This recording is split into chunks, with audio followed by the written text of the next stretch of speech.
We had a language which was very suitable for science, yet we slept over it one night and the next morning it was gone. Now we have been dragged down to the level of a country which learns and teaches science in foreign languages. Thousands of words and languages are forgotten. The structure of the language, which used to be suitable for deriving new words and expressions, was curbed. These sentences belong to Turkish President Tayyip Erdoğan. He was delivering a speech on December 24 in the award ceremony of Turkey's Scientific and Technological Research Board, TÜBİTAK. It was not the first time Erdoğan has mentioned this subject, though not as clearly as this time. It is important, since the remark was made in the wake of the debate to make the Ottoman language a compulsory course in the Turkish curriculum by the National Education Ministry.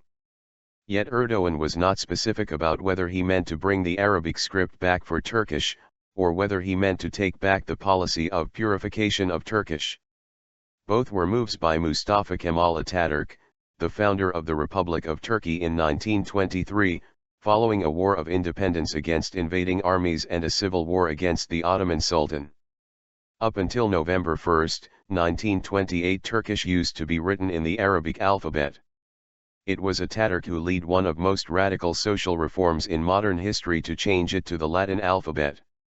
It was actually part of a move to shift Turkish intellect from being an Eastern/Islamic-oriented system to a Western/secular-oriented system. In 1925, the Turkish calendar was changed from Islamic to Gregorian. In May 1928, Western numbers began to be used instead of Arabic ones. After adopting the Latin script for Turkish, the next move in 1931 would be to adopt the metric system for measurements. What kind of scientific achievements Turks accomplished under the Ottoman dynasty through 6 centuries is a question mark.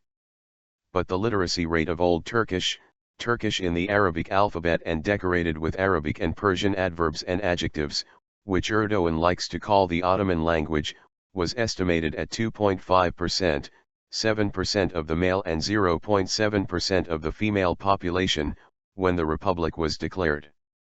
In the 1927 census it was estimated to be 10%. In the 1935 census, New Turkish, which is the same language in the Latin script, took a major jump from practically 0 to 30%. The other attempt by Atatürk came in 1932.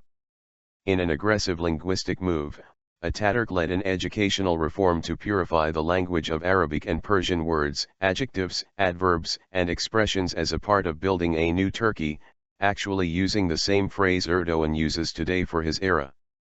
The controversial part of the 1932 move was its ideological basis, which assumed an ancient, hypothetical Turkish to be the mother of almost all existing languages on the planet. Yet it also contributed a lot to the increased literacy rate in Turkey, especially in the austere years of the 1930s and 40s. Coming back to the debate, it is not clear which move Erdoğan means when he says losing a language overnight, and whether he is prepared to take steps to reverse them. Going back to the Arabic script seems neither possible nor practical since the literacy rate in today's Turkey is above 93%. It is not possible to reset it, unless Erdoğan would like to drag the country down into such a situation while he is talking about taking a scientific jump. And perhaps Education Minister Nabi Avcı would like to tell Mr. President that scientific achievements are not all about the language used, but rather more related with the perspective.